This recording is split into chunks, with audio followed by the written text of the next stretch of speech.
Hay una decisión que todo médico enfrenta después de terminar la rural. ¿Dónde me especializo? Y muchas veces la primera opción que descartamos es la nuestra, Ecuador. Porque creemos que afuera es más barato, que el sistema de posgrados es injusto o que las plazas simplemente no van a alcanzar. Pero hay muchísimos médicos cracks que eligieron quedarse, que están ahí haciendo la especialidad, en nuestros hospitales, con nuestros pacientes de nuestro sistema. Y tienen mucho que decir. Soy Gustavo de Faz, urólogo en formación, cofundador de Medna y un médico emprendedor. Y esto es Medna Sin Filtro.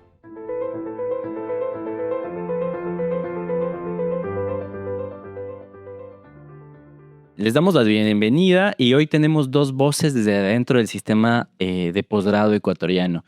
El primero es Marlon Rojas, esto de cardiología y creador de contenido como @médicoviajero593. Alguien que además de formarse documenta el camino para que otros sepan lo que implica. Y Paul Saritama, que es de R4 de cirugía general en su último año de residencia y tutor de Medna desde nuestros inicios.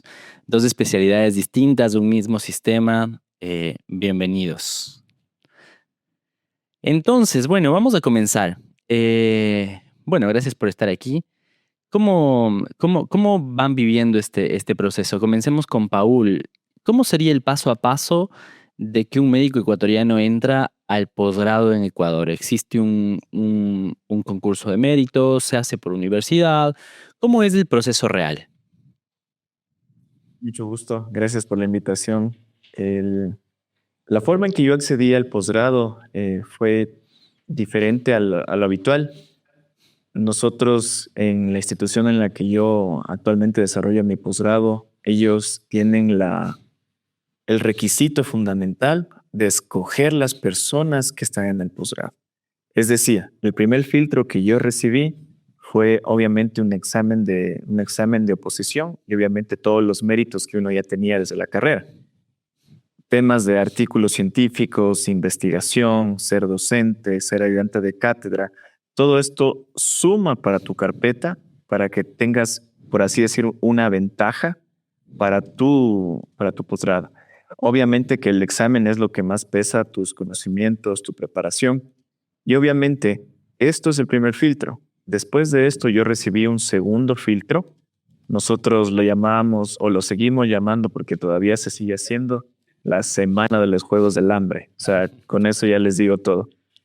Es una semana que tienes que sacarte la madre, por así decirlo, tienes que impresionar a los tratantes del hospital, tienes que impresionar a los jefes de servicio, al jefe del hospital. Te entrevista desde el gerente del hospital hasta la parte de psicología y talento humano. Este filtro, imagínense, es una semana entera, tienes que madrugar, creo que a lo largo es como una preparación o un preludio de lo que va a ser tu posgrado.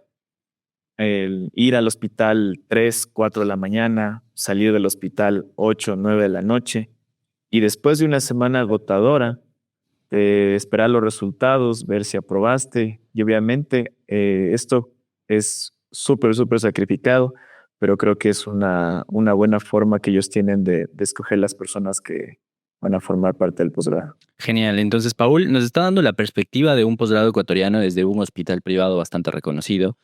Que por ahí es diferente al camino que hizo Marlon. Entonces, Marlon, ¿cómo fue tu paso a paso? Bueno, igualmente, muchísimas gracias por la invitación. No pasé por una semana del hambre, lastimosamente, no tengo la experiencia, pero sí, es bastante diferente. Yo estoy haciendo el posgrado en la Universidad Católica. Tenemos igualmente un examen que consiste básicamente en el 70% de la nota, 80% exactamente, y nada, es el examen el que define el que tiene mayor puntaje es el que tiene mayor probabilidad de entrar. Igualmente existe una calificación de la carpeta, tienes que tener igualmente una buena carpeta, artículos científicos, participar en proyectos de investigación, eh, ahí cuenta igualmente tu nota de grado, que es bastante importante también. Entonces eso también te da otro puntaje y así se determinan cuáles son las personas que entran. En mi caso, eh, se abrieron 12 puestos, a la final fueron 16, nos incrementaron 4 más y nada, las personas que entramos Nos enviaron un correo con la aceptación y nada más.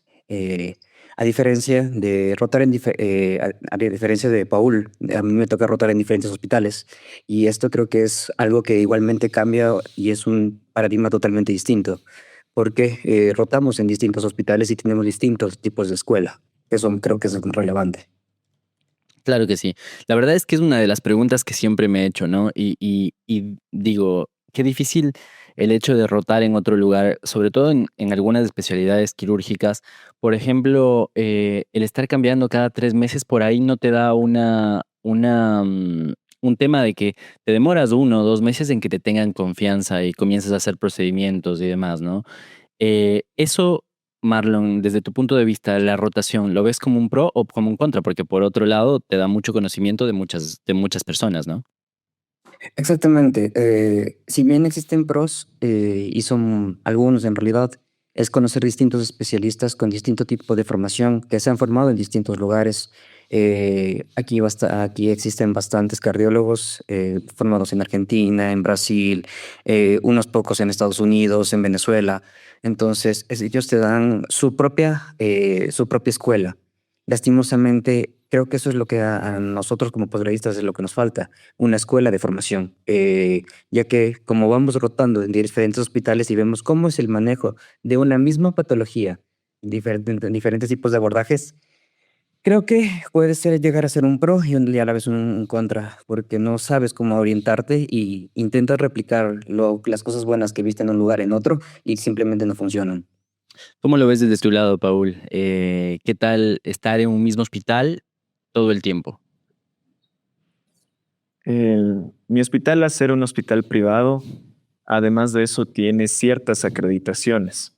Estas acreditaciones hacen que el hospital funcione de una forma ordenada y obviamente nosotros ya tengamos protocolos para realizar ciertas actividades, no todas, pero obviamente el tema desde el punto de vista de cómo tratas al paciente, nuestro hospital tiene una acreditación que se llama Plentry. Entonces, esta acreditación hace que tú pienses diferente el entorno del paciente, cómo cuidarlo, cómo dar las noticias, hacer parte a la familia del cuidado del paciente. Tenemos otra acreditación que se llama la JCI, la Joint Commission, que esto en cambio nos habla de cómo nosotros manejamos el historial médico, cómo hacemos las historias clínicas, todo tenemos ya normatizado. Cuando nosotros nos enfrentamos a las rotaciones ya en el hospital público es muy diferente, pero obviamente el tema de replicar esto en los otros hospitales es posible, o sea, lo hemos hecho, los posgradistas que son de nuestro hospital se caracterizan y sacan mucha relevancia en otros lugares, y es por eso, porque nosotros tenemos ya una disciplina, tenemos una forma de hacer las cosas que obviamente el que mejor se beneficia es el paciente más que todo. Hay que tener en cuenta que nosotros pasamos casi el mayor tiempo el tiempo en el hospital privado. Obviamente eso hace que tengamos un mayor acercamiento con todos los tratantes, que ellos nos tengan más confianza, que nos permitan hacer determinados procedimientos con mayor facilidad. Entonces es una ventaja y obviamente algo que nos diferencia de los demás es que nosotros más bien nos identificamos con el hospital y no con la universidad, porque el hospital, créeme que nos apoya de un montón de formas en temas académicos, hasta la forma en que nosotros vivimos aquí, el tema de que alguien te ayude con lavar la ropa, la alimentación, el tema de bienestar tanto en el propio hospital se preocupan también de tu bienestar psicológico. O sea, hay un programa que sin costo adicional te permite a ti acceder a una ayuda psicológica, no precisamente si estás con depresión, sino en caso que tengas algún grado de burnout o algún problema que no lo puedas manejar de la mejor forma. Genial. La verdad, increíble la diferencia del sistema mismo dentro de Ecuador. Al no tener una metodología única, se ve que hay como que en esto de las rotaciones específicamente, ¿no? Rotar en un lado o quedarse en un sistema siempre es diferente según dónde lo escojas. Entonces es difícil enfrascar el posgrado en Ecuador en una sola cosa. Pero ya pasando de eso, ¿qué creen que son las tres cosas que un médico puede trabajar, así tres cosas puntuales, que un médico puede trabajar desde hoy si quiere entrar al posgrado en Ecuador. Comencemos con Marlon. Bueno, o sea, yo creo que algo que es importante es ser disciplinado. Ser disciplinado en todas las cosas, en tu metodología de estudio, en cómo vas a abordar cada uno de los casos, porque cada paciente es un mundo y cada paciente, cada historia clínica tiene su propia relevancia. Entonces creo que desde pequeño irte formando con esta orientación de que cada patología que voy viendo, irla leyendo y saber cómo tratar de mejor manera es una de las cosas más importantes. La segunda sería priorizar bastante la investigación. En lo personal, me dedico un poco a realizar esto, no tanto como quisiera, y creo que en Ecuador hace mucha falta personas que investiguen. Sí. Entonces, orientarte desde pequeño en el gusto por la investigación clínica, desde reportes de casos hasta hacer cosas más grandes, creo que es muy importante. Y igualmente, y la tercera, creo que también hacer contactos, y no me refiero mucho al contacto con el médico, sino que contactos con las licenciadas, desde saber dónde está el lugar de rayos X, cualquier cosa de esto es importante para saber cómo tratar mejor a tu paciente. Y a la final el que se beneficia es él. Genial. Y Paul, ¿qué tres recomendaciones tienes para una persona que quiere quedarse en el posgrado en Ecuador? ¿Qué debería hacer? ¿Qué son las tres cosas que debe hacer desde hoy? A ver, muy contrariamente a lo que hemos pensado y que a veces nos van diciendo durante la carrera, entrar al posgrado aquí en Ecuador no es tan fácil como se lo pinta. Es bastante complejo. Entonces, la primera recomendación, yo pensaría que desde que tú estás pequeño, desde primero, segundo semestre, haz investigación. Créeme que no vas a tener más tiempo porque ya después cuando te gradúas, después cuando ya estás en la residencia, el tiempo ya es mínimo para dedicarte a esto. Como dice Marlon, me encantaría a mí dedicarme mucho más tiempo al tema de investigación, pero es bastante complejo con todas las obligaciones que uno tiene. Entonces, la primera recomendación de lleno es hacer investigación, formar parte de proyectos como AEMPI, que él se lo hacía también en la universidad. La segunda recomendación, el tema del estudio. Pero esto es bien guiado y es algo que hemos tenido una filosofía que hemos compartido con Gustavo, con Giuseppe desde el principio, que no es coger un libro y ponerte a leer, sino aprender a estudiar, aprender a resolver preguntas, aprender a resolver casos clínicos, porque como ya ustedes vieron, la coincidencia es la misma, lo que pesa más es el examen. Si tú estudias, si tú aprendes a resolver preguntas, esto te va a permitir tener una nota más alta y acceder al posgrado que tú quieras. ¿Sí? O sea, escoger lo que tú quieras depende de cuán eficaz seas en esto. Y obviamente esto no es meterte 20 libros, sino es aprender a resolver problemas, fundamentalmente. Y por último, tercero, obviamente, es el tema de aplicar. Obviamente, yo he conocido personas que han intentado como 4 o 5 veces en intentar ingresar a un posgrado. Ese no es mi caso. Yo, la verdad, ingresé en el primer examen y creo que una tranquilidad también que es muy grande es siempre aspirar a una beca, porque eso te da tranquilidad tanto emocional como financiera y te ayuda un montón. Entonces, creo que esas son las tres recomendaciones que les puedo dar. Genial. Y entraste a un punto bastante importante y que nos dirigía a la siguiente pregunta. ¿Qué tan competitivo es realmente? ¿Cómo piensan que ven, o sea, cómo piensan que están el tema de plazas en Ecuador? ¿Cuántos aplican? ¿Qué especialidades son las más solicitadas? ¿Cuáles son las que no existen? En sí, en la competitividad, en el alcance que puede llegar. ¿Es suficiente la cantidad de posgradistas que hay en Ecuador? ¿Qué piensas, Marlon? No creo que sea suficiente. La verdad es que creo que no tenemos organización y eso es lo que más pesa. Tener un ciclo continuo de posgrado sería lo mejor que podría pasar aquí en Ecuador. En lo personal, tengo un modo de ver las cosas. Yo creo que las médicos residentes no deberían existir, las residencias médicas no deberían existir como se lo hace aquí en Ecuador. Sin, em- Sin embargo, sí abrir más plazas para médicos posgradistas para que puedan ya formarse en la especialidad que uno quiere. Nada, creo que existen muy pocas especialidades de las cuales faltan muchas por abrir. Hay muchos de los médicos aquí ecuatorianos que no consiguen la especialidad soñada aquí y por eso tienen que emigrar. Es el caso, supongamos, dermatología. Dermatología se abre una vez cada 3 a 4 años. Oftalmología no hay aquí en Ecuador desde hace bastante tiempo. Entonces creo que faltan muchas especialidades. Y nada, como te digo, sería bueno normar esto adecuadamente, ya que existe un exceso de posgradistas en ciertas especialidades, pero existe un déficit en otras. Entonces, eso es complicado. A veces veo que por ahí no hay esta continuidad allá, porque por ahí se abren posgrados en Ecuador más por el interés monetario de alguna universidad, más que por una necesidad como país, ¿no? Entonces, es eso, por eso tal vez el posgrado cuesta tanto, no sé qué piensen.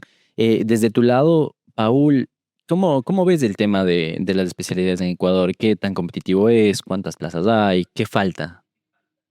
Bueno, verás, cuando yo apliqué al posgrado, éramos como 300, 500 personas por acceder a 4 cupos de una sola especialidad.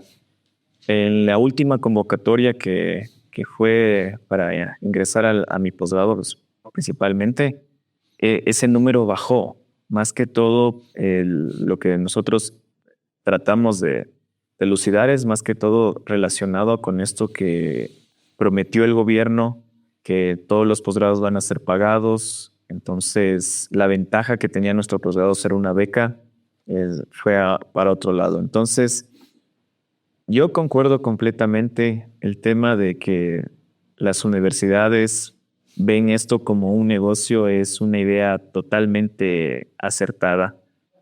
La universidad donde yo hago el posgrado, lamentablemente, no tiene una preocupación, un sistema para dirigir el posgrado. Ellos, lamentablemente, son muy deslindados de nosotros. Nosotros hemos alzado la voz múltiples veces, que hemos ganado algunas cosas, pero se gana por unos meses y se los pierde después. Entonces, por eso te digo, nosotros, la verdad, nos sentimos más identificados con el hospital. El hospital ya tiene una historia bastante robusta de formación de residentes. Esto permite que ya tengamos normatizado cómo funciona el posgrado, desde el R mayor hasta el R menor. Actualmente nosotros ya tenemos las 4 cortes. Cuando yo ingresé, recién era la primera vez que teníamos R4, R3, R2. Lamentablemente por temas de salud hemos perdido algunos R3, algunos R2, otros por temas de subespecialización, pero eso en mi posgrado. O sea, de ahí las especialidades clásicas como cirugía, medicina interna, ginecología, son posgrados que actualmente existen, pero una cantidad exagerada de personas. Entonces, el mercado laboral actualmente, si tú te quieres especializar en alguna clásica, tú sales y es como ser médico general. O sea, no, las plazas laborales son ínfimas. Además de eso, tú sales a un mercado laboral en el cual ahora el tema de redes sociales, también hablamos desde el punto de vista desde cómo se forma el sistema de salud. El sistema de salud no está preparado para que tú gestiones o que tú tengas una buena formación en una subespecialidad. Por ejemplo, endocrinología. Gran mayoría de los diagnósticos de endocrinología ameritan estudios súper especializados, que si tú vas a un hospital público, tú te vas a dar cuenta que no los tienes, que no los vas a poder desarrollar. Entonces, esa practicidad, ese régimen de estudios no lo vas a tener a la mejor forma, a diferencia que si vas a un hospital privado. Por ejemplo, nosotros tenemos desde resonadores, tomografías, tenemos ecoendoscopías, que son procedimientos que lamentablemente en los hospitales públicos no se los tiene o se los tiene por periodos. Cuando tú vas al hospital público vas a ver que un paciente para acceder a una colangioresonancia tiene que esperar 3, 4, hasta 2 semanas. E incluso después que ya tienes la colangioresonancia, identificas que amerita algún otro procedimiento, resolver una patología a veces se vuelve pero eterno. Entonces, fundamentalmente yo pienso que la limitación que existe del sistema de salud, eso no permite que así las universidades generen estas subespecialidades, que tú saques el mejor provecho. ¿Consideras que estas limitaciones también están a nivel privado o parece No, que están más suplidas? no. O sea, como te digo, en nuestro hospital, hasta cosas que yo nunca imaginé que había aquí en Ecuador hay. O sea, incluso si no las tienen, se las gestiona y se las hace de todas maneras. Obviamente que hablando de hospitales privados ya de tercer nivel, pero o sea, todo lo hacemos. O sea, tú cómo te formas, todos los exámenes que hay que hacer, los protocolos, tú los haces como hay que hacerlos. Excelente. Y ahora una pregunta más directa. Sabemos que ha habido cambios en las normativas últimamente. Hasta lo que más he buscado, no existen todavía posgradistas que hayan podido entrar con esta nueva ley aprobada a tener un sueldo real, por así decirlo. Pero en cuanto a ustedes, ¿cuánto ganan como residentes en Ecuador o cuánto gastan como residentes en Ecuador? ¿Y esto alcanza para vivir sin ayuda de la familia o es necesario sí o sí tener ayuda de la familia para este momento, ¿no? No sabemos a futuro qué pasará con esta nueva normativa. Bueno, creo que, o sea, respondiendo a tu pregunta, el sueldo, más o menos neto, yo recibo como unos $900. De eso, obviamente, ya descontar, porque el hospital me paga el IES, me paga un seguro privado y algo más me paga también adicional. Entonces, de esos 900, solo 600, casi $700 se van al pago mensual de la universidad y con más o menos yo vivo con 200. Es complejo. Súper O complejo. sea, yo lo que pienso es que con esa base que yo tengo, al menos me hace que yo esté tranquilo financieramente, pero decir que tú puedes deslindarte de tus padres es un poco utópico, porque ten en cuenta que todos los días generas gastos en gasolina, generas gastos en pasajes, en comida, porque a veces el posgrado es así, a veces puedes comer, a veces no puedes comer por las responsabilidades que tienes, pero eso en razón, por lo menos yo pienso que desde mi perspectiva es complejo. No me imagino mis compañeros que tienen que, además de costearse sus gastos personales, costearse en su totalidad el posgrado. Ujú. Desde tu lado, ¿cómo lo ves, Marlo? Al igual que dijo Paul, afortunadamente yo también soy médico becario.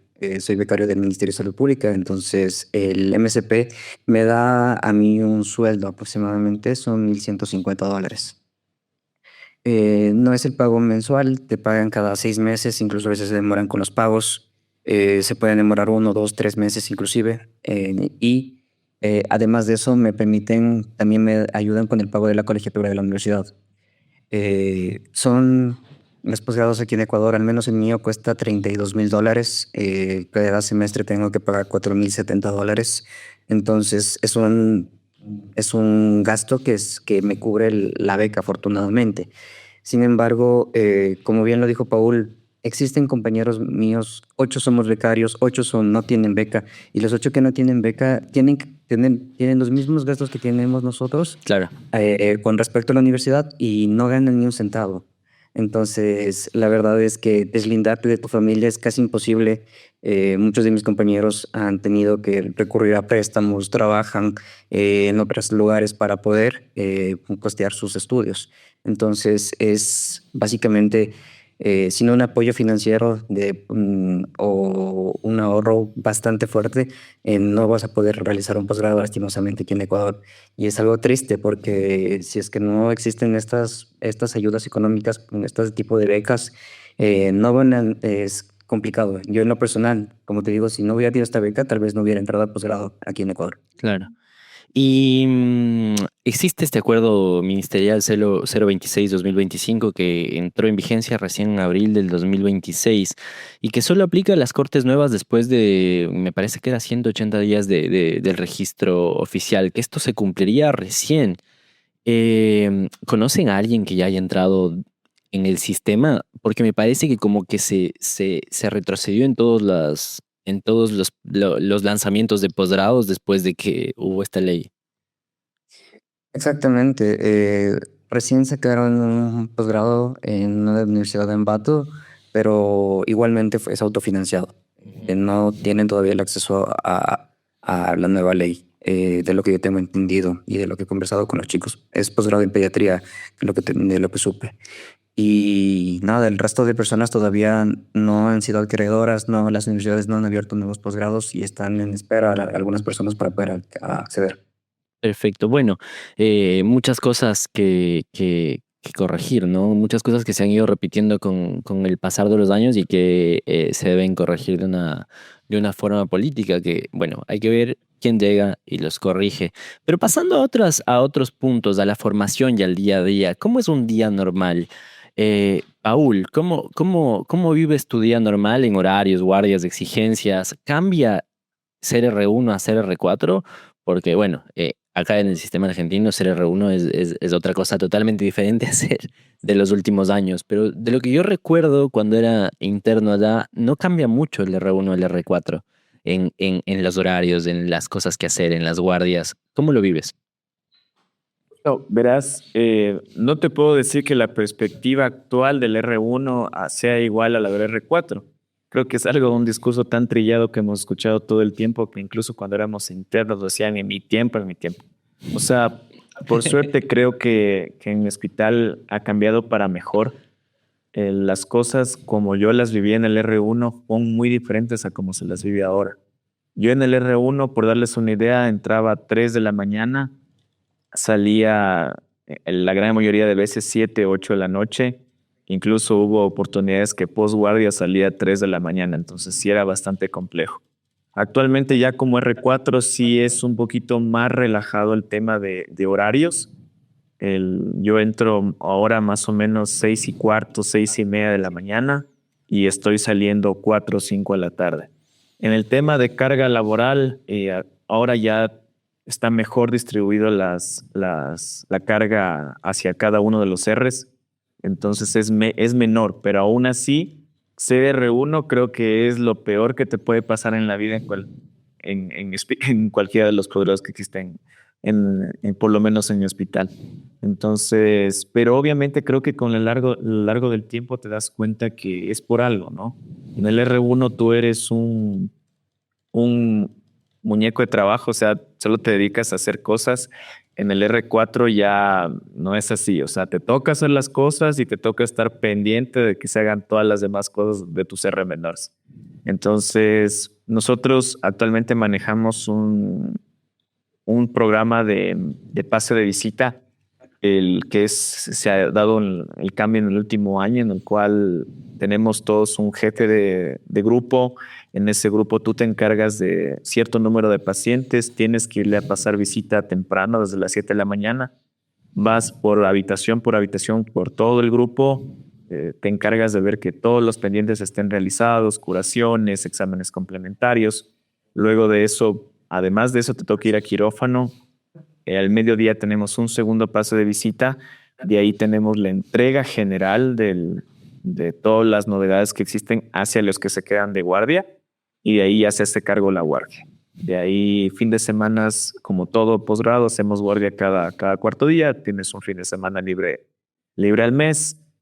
Tenemos actividades extracurriculares, más que todo el tema de capacitaciones. Actualmente tenemos también un programa de simulación en laparoscopía, que eso también es una ventaja del hospital. Tenemos un centro de simulación tanto para cirugía laparoscópica y cirugía robótica. Y también a veces vienen de las casas comerciales el tema de capacitación en uso de endoguías, de suturas, etcétera. Eso en resumen. Perfecto. Bueno, no hay mucho cambio entre el R1 y el R4, por ejemplo. para hacer un contraste, ¿no? Acá el R1, por ejemplo, tiene 8 guardias, el R4 ya baja a 4, el R1 sabes que vas a estar el fin de semana en el hospital, por ahí el R4 no toca el hospital en fin de semana, entonces es un cambio como que de 180 grados mientras vas pasando los años. Marlon, ¿cómo lo vives desde tu lado? En cardiología, ¿cómo estamos con los horarios, guardias, la exigencia académica, etcétera? Aquí lo que más cambia es, y algo importante es la responsabilidad que tienes. Si bien el horario no se modifica, el horario se modifica de acuerdo al hospital en el que estás. Y eso es, como digo, de eso depende tu horario. Igualmente entramos 6:15, 6:30 de la mañana y salimos tenemos un horario de entrada, pero no tenemos un horario de salida. Y eso es algo que nos dejan claro en la mayoría de los hospitales desde que ingresas. Porque tienes que cumplir con tus responsabilidades y una vez que cumplas con todas las responsabilidades, puedes salir. Entonces, como te digo, creo que más lo que cambia es responsabilidad, como dijo Paul. Nosotros igualmente, mientras más pasan los años, te haces cargo del pase de visita. Entonces nosotros llegamos 6:30, vemos todos los pacientes, pasamos visita con nuestros seres menores y les vamos dando ciertas pautas o indicaciones de qué hacer con cada uno de los pacientes. Hasta ahí. Vamos a la consulta. Igualmente en cardiología tenemos procedimientos. Tenemos ablaciones, cateterismos, de acuerdo a qué o ecocardiograma, de acuerdo a la rotación que tengas, bajas a tu rotación, a dar la consulta de cada una de las especialidades o subespecialidad en la que estés rotando, y después pasas nuevamente, vas a ver si es que los pendientes de piso se cumplieron y entregas tus pacientes y puedes retirarte, que más o menos eso te hablo de de las 2, 3 de la tarde. Entonces, eso, las guardias no se modifican, las guardias lo único que haces, como te digo, es aumentar la responsabilidad, quedas como un jefe de guardia el fin de semana y las decisiones vas tomando tú con tu equipo de trabajo ese día, qué hacer con cada uno de los pacientes y ver, los pacientes de cardiología lastimosamente son bastante complejos.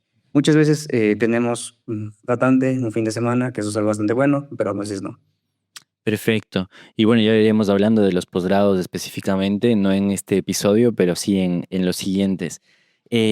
Una pregunta fuerte para cada uno de ustedes. Después de estos años de haberlo vivido, si pudieran volver atrás, ¿harían el posgrado nuevamente donde están haciéndolo o elegirían otra opción? Paul.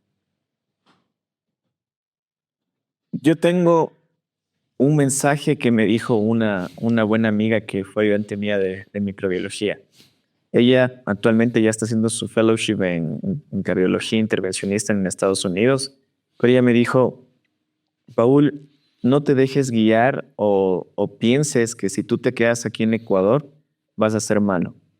Guíate en que cada persona es responsable de su propia formación.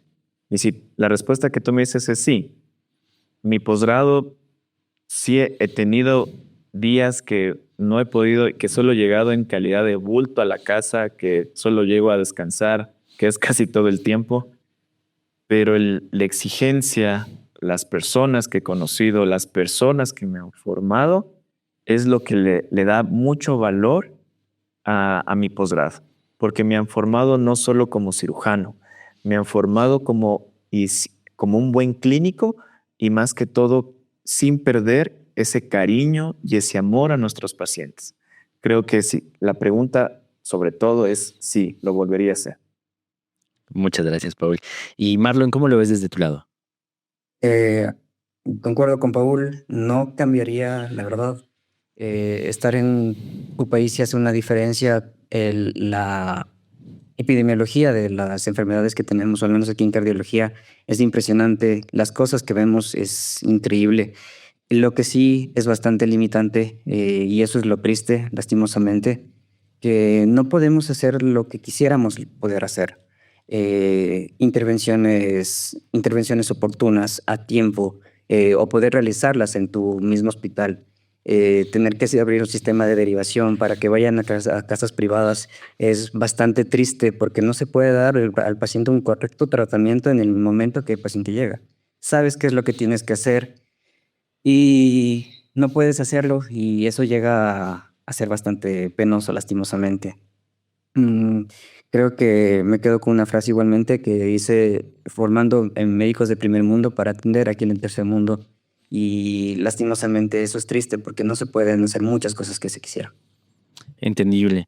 Y bueno, yendo hacia otro lado, vamos a utilizar un poco a la experiencia de Paul como tutor de Medna y los años enseñando como ayudante de cátedra y demás. ¿Cómo Paul se conecta a enseñar con aprender? ¿Te hizo esto mejor residente? Claro, siempre, siempre. O sea, creo que una de las características que debe tener todo médico es esa pasión, ese cariño con enseñar, que lamentablemente es un poco costoso que tú los fundamentes en tus R menores, pero creo que es muy importante y me llevo una frase también de un tratante que me dice siempre, yo no te enseño porque que me caigas bien, sino yo te enseño para que las decisiones que tú tomes en algún momento beneficien a un paciente.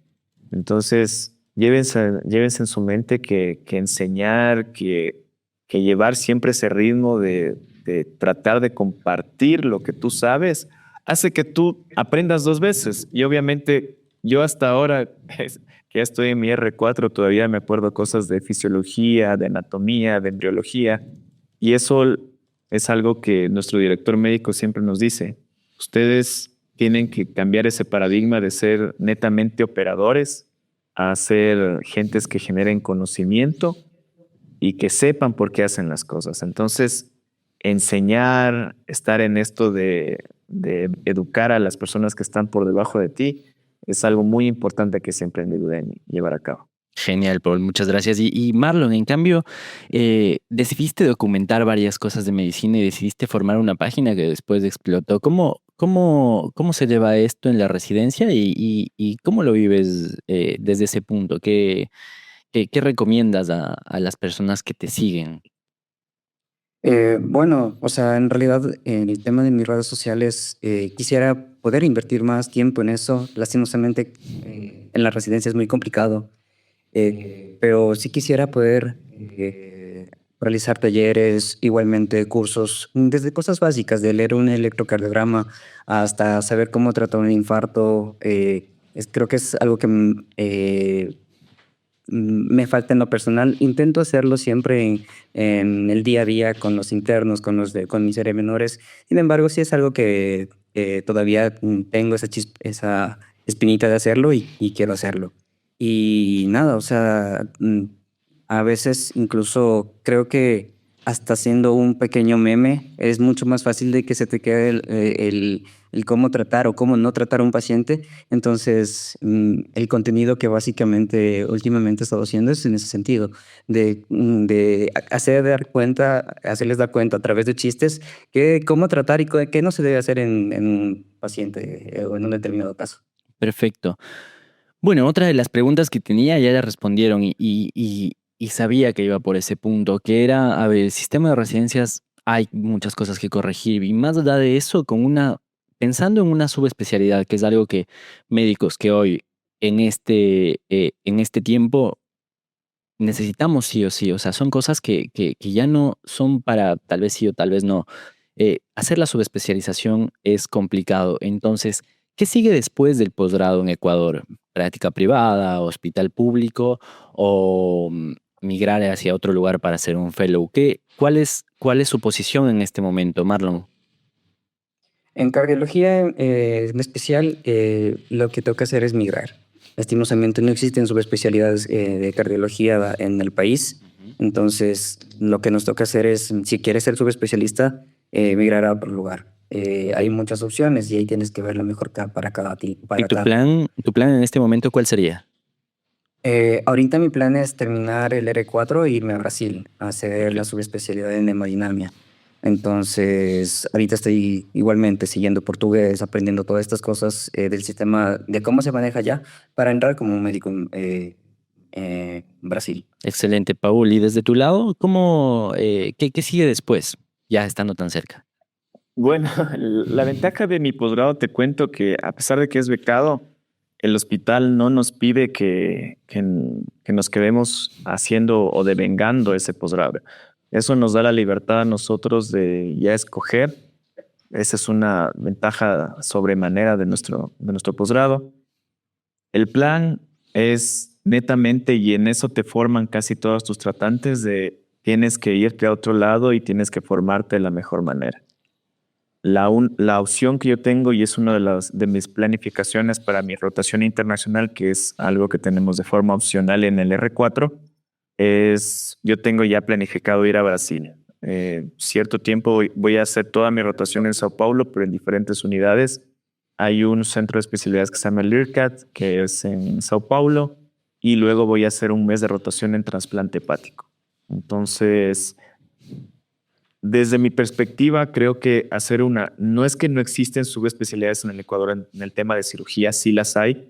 Hay un posgrado de cirugía bariátrica y metabólica, pero yo tuve de primera mano ver cómo era el posgrado, cómo era la forma en que ellos les formaban. Entonces no es la mejor forma. Yo pienso que cuando tú ya estás en tu subespecialidad, lo que quieres hacer es manos y que te formen y que obviamente eso sea guiado por una persona que sí le gusta enseñar y que tenga una buena forma de hacerlo. Entonces, lamentablemente yo no vi eso en las personas que rotaban por donde yo tuve la oportunidad en el hospital público. Entonces yo en ese momento dije, no, ni de chiste quedarme acá. Entonces, para la subespecialidad, creo que todos coincidimos en que la única forma de que tú te formes adecuadamente es ir al extranjero. Perfecto. Bueno, y ya para cerrar este episodio, si pudieran hablarle al médico que está decidiendo si quedarse en Ecuador o irse, una sola cosa corta, ¿qué le dirían, Paul? Confía en ti, lo vas a lograr, tu familia va a estar aquí para ti y más que todo, recuerda que independientemente de donde tú decidas hacer el posgrado, vas a ser muy bueno. ¿Marlon?